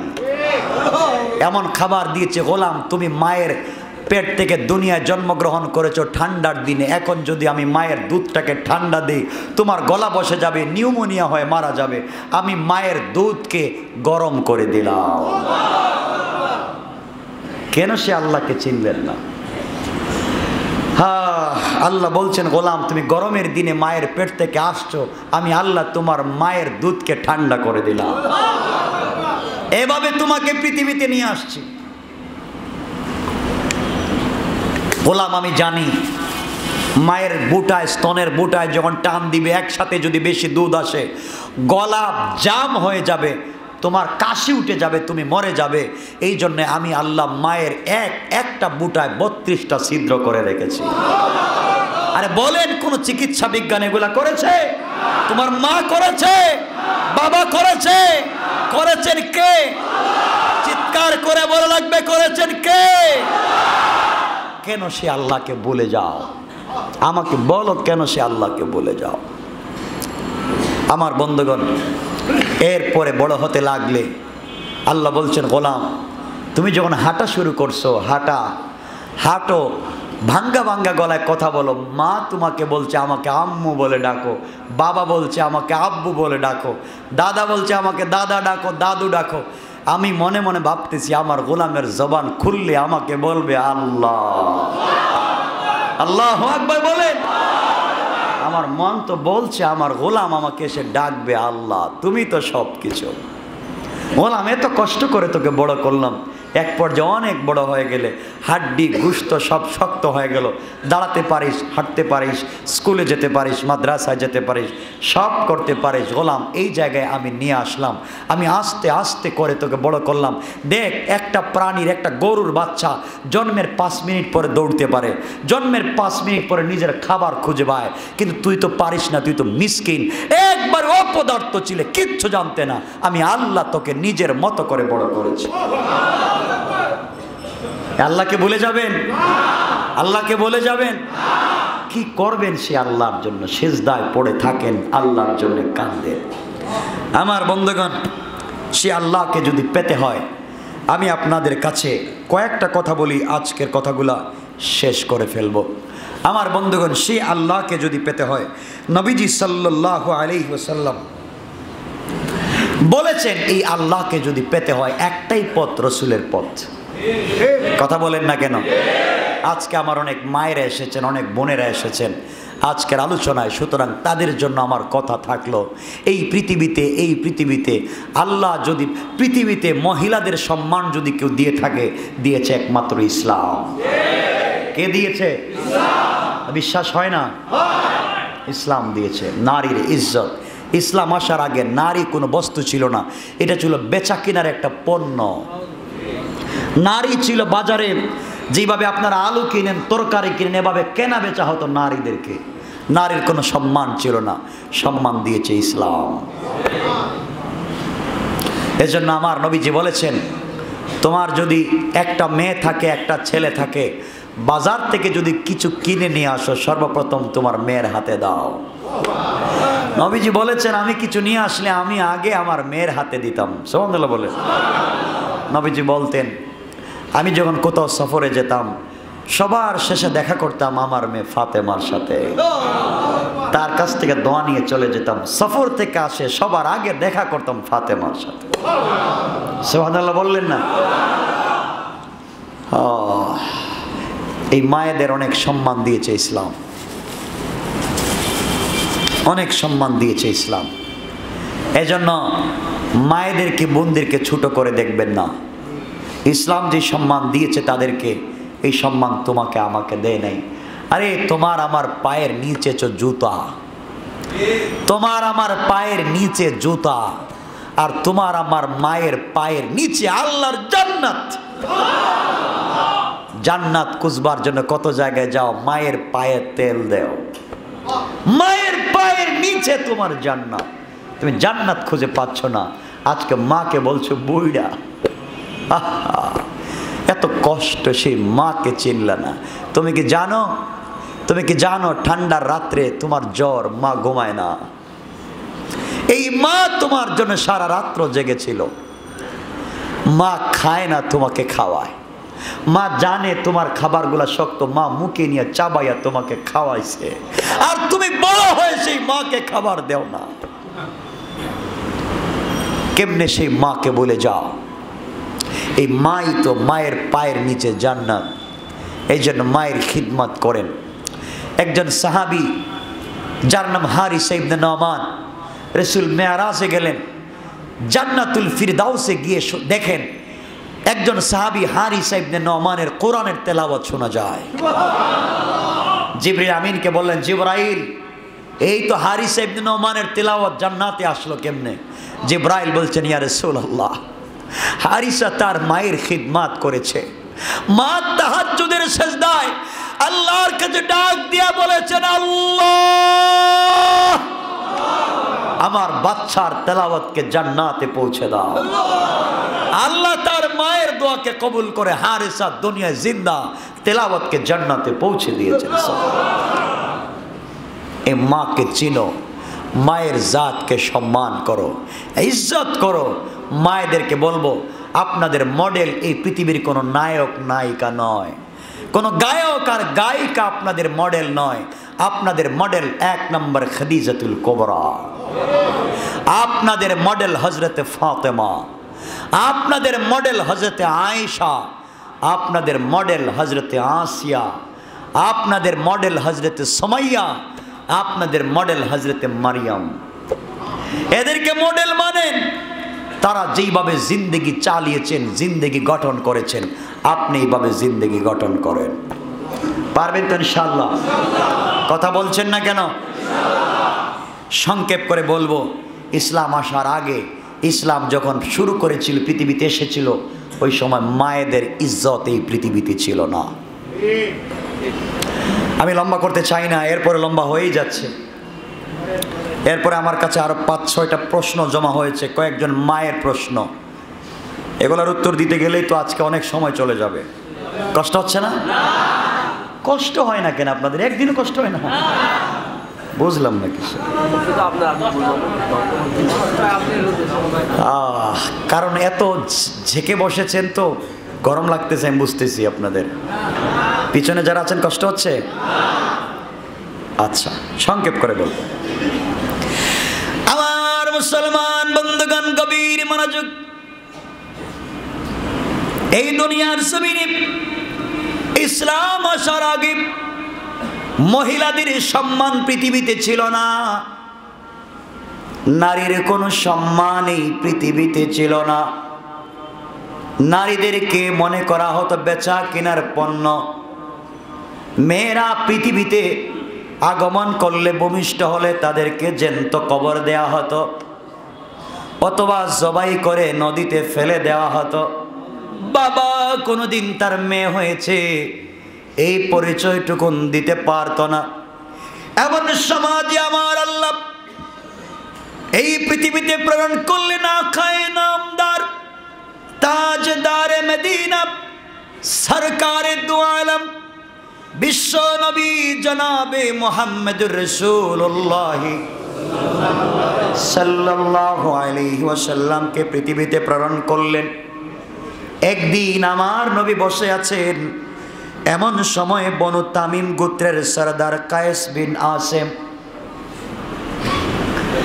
বিশ্বনবীর সামনে এসে বললেন, ইয়া রাসূলুল্লাহ, আপনার কাছে আমি এসেছি আপনার চেহারা দেখে, আপনার আদর্শ দেখে আমি মুসলমান হতে চাই, আপনি আমাকে পড়াইয়া দেন লা ইলাহা ইল্লাল্লাহ মুহাম্মাদুর রাসূলুল্লাহ।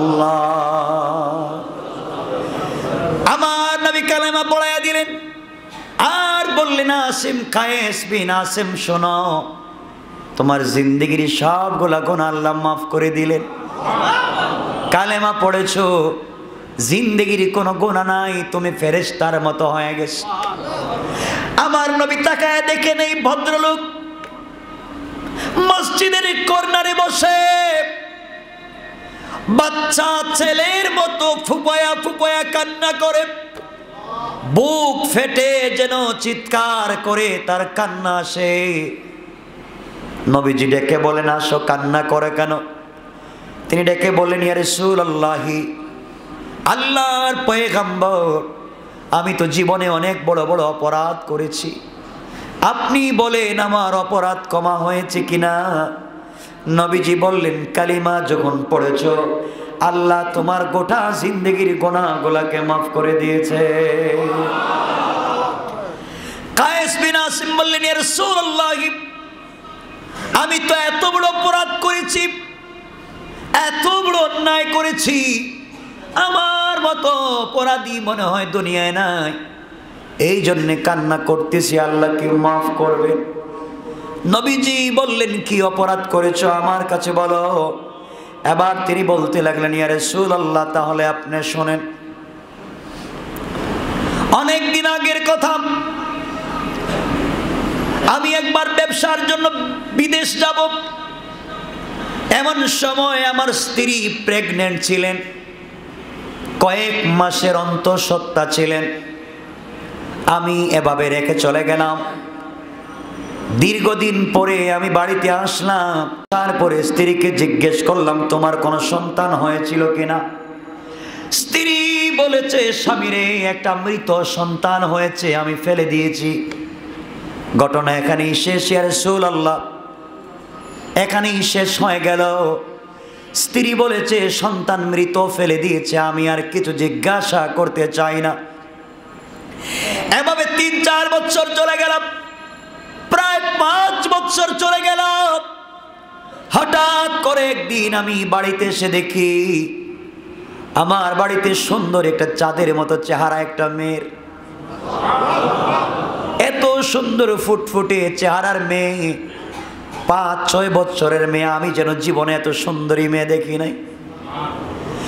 আল্লাহর পয়গম্বর গড়ে এসে আমি আমার স্ত্রীকে জিজ্ঞেস করলাম, স্ত্রী রে, এই মেয়েটা কার, কোথা থেকে এসেছে? আমি তো বনু তামিম গোত্রের নেতা, লিডার, সরদার। স্ত্রী আমার পায়ে জড়াইয়া বলছে, স্বামী রে, ওই দিন তোমাকে মিথ্যা বলেছিলাম, আমি তোমাকে বলেছিলাম সন্তান মৃত হয়েছে, আমি ফেলে দিয়েছি। না না, মিথ্যা বলেছি, আমার একটা মেয়ে সন্তান হয়েছিল, তুমি শুনলে মেরে ফেলবে, হত্যা করে ফেলবে, এই জন্যে তোমাকে বলতে চাই নাই। আমি অনেক দূরে এক আত্মীয়ের বাসায় তাকে রেখে লালন পালন করেছি, এইটা তো তোমার মেয়ে, আমার মেয়ে।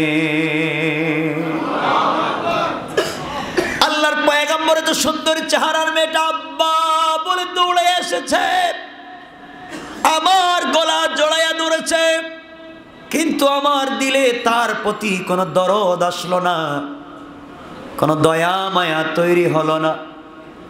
পয়গম্বরে আরবি কয়েকদিন চলে গেল, মাথায় তো আগুন চেপে বসেছে। আমার ঘরে মেয়ে হয়েছে, আমার স্ত্রী বলে নাই, আমি হলাম গোত্রের নেতা, আর আমার মেয়ে বড় হবে, আরেকজনের কাছে বিয়ে দিব, আরেক বাড়িতে গিয়ে কাজ করবে, এটা তো আমার মতো নেতার লজ্জার ব্যাপার। আমি চিন্তা করলাম, মেয়েটাকে বিক্রি করে দিব নাকি মেরে ফেলবো? নাউজুবিল্লাহ বলেন। আল্লাহ আল্লাহর পয়গম্বর আমাদের কাছে মেয়েদের কোনো সম্মান ছিল না, নারী জাতির ইজ্জত ছিল না, আমরা কেনা বেচা করতাম। এমন সময় চিন্তা করলাম এই ফুটফুটে মেয়েটাকে কি করব, আমি তো লজ্জার মুখ দেখাতে পারবো না। মানুষ যখন জানবে নেতার মেয়ে হয়েছে, নেতার মেয়েকে আরেক জায়গায় বিয়ে দিয়েছেন, ওই মেয়েটা স্বামীর বাড়িতে গিয়ে কাজ করে, আমার মেয়ে আরেকজনের স্ত্রী হবে, এটা আমি বরদাস্ত করতে পারলাম না। একদিন আমি আমার স্ত্রীকে বললাম, স্ত্রী যা হয়েছে মেয়েটা অনেক সুন্দরী, বড় হবে আমাকে আব্বা বলে ডাকবে, এই কথা বলে বললাম তাকে সাজাইয়া দাও, আমি তাকে নিয়ে যাব, এক মেহমান বাড়িতে তাকে নিয়ে যাব। আল্লাহর পয়গম্বর এই কথা বলে আমি আমার এই মেয়েটাকে সুন্দর করে সাজায়া নিজের হাতে খাওয়ায়া মেয়েটাকে হাত ধরায় ধরায় নিয়ে আসতে লাগলাম। রৌদ্রের মধ্যে আমি সামনে হাঁটি, মেয়েটা পিছনে হাঁটে। আল্লাহর পয়গম্বর মেয়েটা পিছন থেকে আব্বা বলে ডাক দেয়, আমার কলিজা ঠান্ডা হয়ে যায়, দিলের ভিতরে একটা বার অনুশোচনা আসলো না, দরদ আসলো না। পয়গম্বরে আরবি যেতে যেতে একটা জঙ্গলে চলে গেলাম। জঙ্গলে যাওয়ার পরে মেয়েটাকে দাঁড় করাইয়া ব্যাগের ভিতর থেকে শাবল জাতীয়, কোদাল জাতীয় একটা বস্তু বাহির করলাম। বের করে আমি গর্ত খনন করা শুরু করলাম। গর্ত যখন খনন করা শুরু করে দিয়েছি, ধুলো বালু এসে আমার দাড়িতে লাগে, শরীরে লাগে। মেয়েটা এসে ডেকে ডেকে তার কাপড়ের আঁচল দিয়ে দাড়ি থেকে আমার মাটিগুলা সরাইয়া দেয়, আমার শরীর থেকে মাটিগুলা সরাইয়া দেয়, আর বলে আব্বা তুমি এত কষ্ট করো কেন, এত কষ্ট করার দরকার নাই। কিন্তু পয়গম্বরে আরবি মেয়েটা জানে না গর্ত খনন করতেছি তাকে মেরে ফেলবার জন্যে। পয়গম্বর মেয়েটা জানতেই পারল না। এক পর্যায়ে গর্ত খনন করা শেষ হয়ে গেল, আমি মেয়েটার হাত পা বাঁধা শুরু করলাম। এবার মেয়েটা বুঝতে পেরেছে আমি তাকে হত্যা করব। আমার পায়ে ধরে হাতে ধরে কান্না করে বলছে, বাবা আমাকে জীবিত ছেড়ে দাও, তোমার ঘরে আর আসবো না। পৃথিবীতে তোমাকে কোনোদিন আব্বা বলে মানুষের কাছে ছোট করব না, তোমাকে কোনোদিন বাবা বলে মানুষের কাছে ছোট করব না, আমাকে ছেড়ে দাও। পয়গম্বর আরবি আমার ভিতরে একটু অনুশোচনা আসলো না, দিলটা একটু নরম হলো না। এক পর্যায়ে মেয়েটাকে ধরে লাথি দিয়ে আমি গর্তের ভিতরে ফেলে দিলাম। মেয়েটা চিৎকার করে ডেকে বলছে, আব্বা আমাকে আপনি মাইরেন না, দুনিয়ায় কোনোদিন আপনাকে বাবা বলে আমি ছোট করব না, আপনি আমাকে ছেড়ে দেন। পয়গম্বরে আরবি কোনো কথায় কাজ করলো না। বড় একটা পাথর নিলাম, কিছু দূরে এসে পাথরটা দুই হাতে উঠাইয়া আমি শক্ত করে সজোরে মেয়েটার বুকের মধ্যে মেরে ফেললাম। মেয়েটার বুক ভেঙ্গে ফিনকি দিয়া রক্ত বের হয়ে গেল, আর জবান দিয়ে একটা আওয়াজ বের হলো, আব্বা।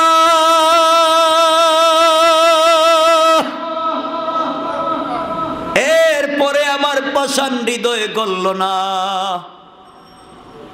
মেয়েটার শরীর কাঁপতে কাঁপতে ফিনকি দিয়ে রক্ত বের হয়ে মরে গেল। পয়গম্বর আমি আমার মেয়েকে এইভাবে তাকে হত্যা করেছি। আজকে দীর্ঘদিন হয়েছে, যখনই আমি ঘুমাই মনে হয় মেয়েটা আমাকে আব্বা বলে ডাকে, কিন্তু মেয়ে জাতির সম্মান ছিল না বিদায় আমি কাজ করেছি। এই কথাগুলো শুনে বিশ্বনবীর চোখ থেকে পানি পড়ে, দাড়ি ভিজে, শরীর ভিজে যায়। আমার নবীজি বলেন, আহারে মানুষ কি এমন ছিল, নিজের মেয়েকে হত্যা করেছে, বুকে কি ব্যথা লাগে নাই? এত পাষাণ হৃদয়ের মানুষ হয় কেমনে? আল্লাহর পয়গম্বর বললেন নারীদের এই অবস্থা ছিল। এই অবস্থা থেকে উঠাইয়া নারীদেরকে রানীর সিংহাসনে বসিয়ে দিয়েছে ইসলাম। আল্লাহু আকবার বলেন। নারীদেরকে গর্তের ভিতর থেকে উঠাইয়া সম্মান দিয়েছে কে? ইসলাম। সম্মান দিয়েছে কে? আজকে যারা নারীবাদীরা এই সমাজে আন্দোলন করে ইসলাম তাদেরকে ঠকিয়েছে, ইসলাম তাদেরকে ঠকায় নাই। যারা তাদেরকে আন্দোলন করে জানোয়ার জানোয়ার জানোয়ার। ইসলাম নারীদেরকে ঠকায় নাই আমার বন্ধুগণ। সুতরাং মায়েদের অনেক সম্মান। মা একটা মেয়ের সব থেকে বড় উপহার আর হাদিয়া। পৃথিবীর জমিনে একটা মেয়ে যদি আপনার হয়, এত সম্মান ইসলাম দিয়েছে, একটা মেয়ে যদি হয় আল্লাহ বলছেন তোমার জন্য একটা জান্নাত। কত সুন্দর করে রাসূল বলছেন তুমি দুইটা মেয়ের অধিকারী, আল্লাহ তোমার জন্য দুইটা জান্নাত ওয়াজিব করে রেখে দিয়েছে। যদি এই মেয়েটাকে লালন পালন করে বড় করে সৎ পাত্রস্থ একজন ভালো ভদ্র মানুষ দেখে, আলেম দেখে, অথবা দিনদার পরহেজগার একটা যুবক দেখে তাকে বিয়ে দিতে পারো, তাইলে এর চাইতে বড় পাওয়ার আর কিছু হতে পারে না আমার বন্ধুগণ। একজন মেয়ে বাবার কাছ থেকে সব থেকে বড় উপহার হচ্ছে হাফেজে কোরআন বানানো। একটা মেয়ের সব থেকে বড় উপহার এই মেয়েটাকে হাফেজে কোরআন বানাও। পারবেন তো ইনশাআল্লাহ? মায়েদেরকে বলছি আপনারা আপনাদের বাচ্চাদেরকে মেয়েদেরকে হাফেজে কোরআন বানান। এর চাইতে বড় উপহার আর হতে পারে না।